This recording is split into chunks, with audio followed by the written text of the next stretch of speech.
IAS officers in the finance ministry, RBI and SEBI to look into an issue, and the title of the report was the report of the expert group on encouraging FII flows and checking the vulnerability of capital markets to speculative flows. And there, the high power committee, which is called the Lahiri panel committee, which is headed by Ashok Lahiri, it said the current dispensations for PNs, which was approved after careful examination of the high level coordination committee for capital and financial markets and SEBI's board, may continue. SEBI should have full powers to obtain information regarding the final holder. And it went on to say, FII should be obliged to provide the information to SEBI. It was in 2005.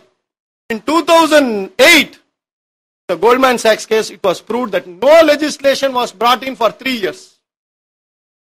Nothing happened. Then why this expert committee and other things? We can jolly well close all these things. At least samosa tea expenditure will come lower. We can lower our expenditure. And it is not only this. In that there was a time bomb.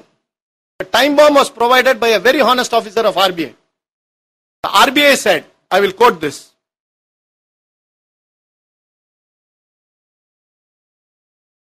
The Reserve Bank stance has been that the participatory note should not be permitted.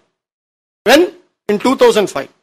In this context, we would like to point out that the main concerns regarding issues of PNs are that the nature of the beneficial ownership or the identity of the investor will not be known, unlike in the case of FIIs registered with a financial regulator.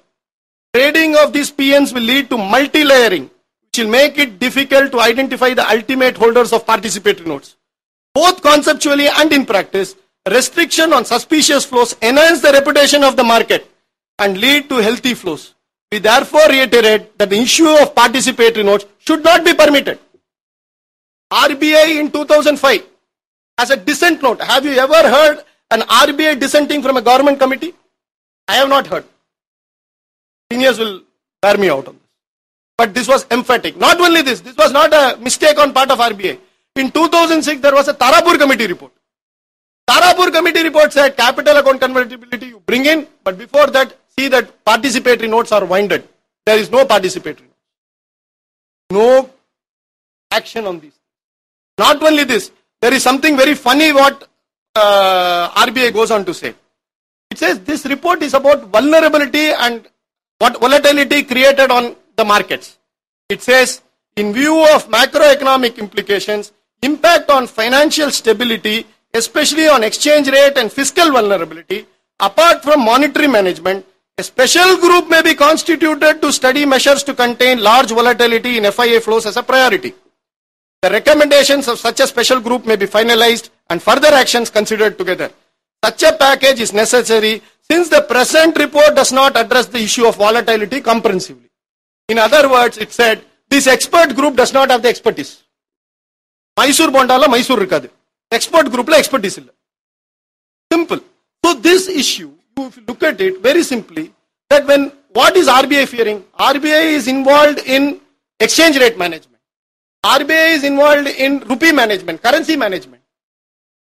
When huge amount of money came in between 2006 and 2007 and 2007 and 2008, in fact in 2007-2008, the capital flow into this country was $110 billion, that is 4.5 lakh crores. Such huge money came into this country. Stock market took off because most of this were FII investment, of which a substantial portion was PNs. So stock market took up a vertical climb. This is because of my policy. This is because of the UPA government's brilliant ideas. Because of NREGS, stock market are climbing. All sorts of permutation combinations were brought out. Then what happened? In 2008-2009, the money went off. Stock market collapsed. It is not only the issue of stock market. When the money came in, it was not only the stock went up, and when the stock went up, you said it is capital market boom. Then that money went to real estate. You said real estate boom. And that money went to potato market. You didn't say potato boom. You said it is inflation. So the cause of inflation in 2007-2008 was this money that came in, and this money that the M3's increase, that circulation velocity of money that is increasing was around 23%. When the UPA government took over, it was just 12%, and it is 23% by 2008. So the money went off. Like the site that goes off. Everything went off. Stock market collapsed, real estate collapsed. And not only that, today the current money flow is also collapsing. That is why banks are hard pressed to pump. And they are literally pumping off a cycle tire that has gone hot. Nothing is happening. So, when the stock market goes up, PNs were the cause. The stock market fell, PNs are the cause. When the real estate market went up, PNs are the cause. Real estate market fell, PNs are the cause. In fact, it is like Sarvaroha Nivarini. Everything you can trace it to PNs. Virtually. And for 5 years, at least major portion of these 5 years, PNs have been substantially dictating terms to this market. Then there is some more thing. The Lahiri panel, despite all that I told about the Lahiri panel, said something about tax havens. 2005. It says market integrity concerns could get heightened when funds of unknown source of funds arising out of laundered money are involved. So tax havens are not nothing new that has suddenly come in on March 29th when Mr. Advani brought it or when the leftists put it in their manifesto. No. It is there in the know of the government at least in 2005 November. Consistent with the recommendations of a financial action task force. It is not the only task force that he is there. There is another task force of the government. It must be ensured that only clean money through recognized banking channels is permitted into the securities market. What have you done after that? Zilch. Nothing. The policy on allowing investments from weakly regulated tax havens. Only when you are weakly regulated, you are called a tax havens. What is called weakly regulated tax havens, I don't know. Is there something called strongly regulated tax havens, Professor? And it should be driven by such market integrity criteria in a substantial manner. Hence, one policy possibility is that of having a negative list of tax havens, whereby entities registered in this jurisdiction are prevented from attaining FII status. Not my words. It is Ashok Lahiri panel's words. 2005 November. We are 3.5 years away from what has been stated. What has happened? Nothing. Not only this. February 2007, the National Security Advisor goes to Munich and he says there are 11 ways of manipulating an economy and stock markets. And the seventh point, he dwells and he says that terrorists are known to manipulate stock markets in Mumbai and in Chennai. It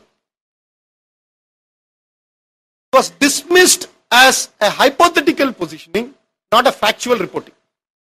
That means the National Security Advisor has no other job just to go and yap something. Am I to deduce that? He was talking with precise details, a temporal link between past, present and future. He was not writing Dan Brown's novel. He was definitely writing something very serious and putting it in some international conference. Dismissed. Lastly, there is one more angle to this, on which there is no debate in this country.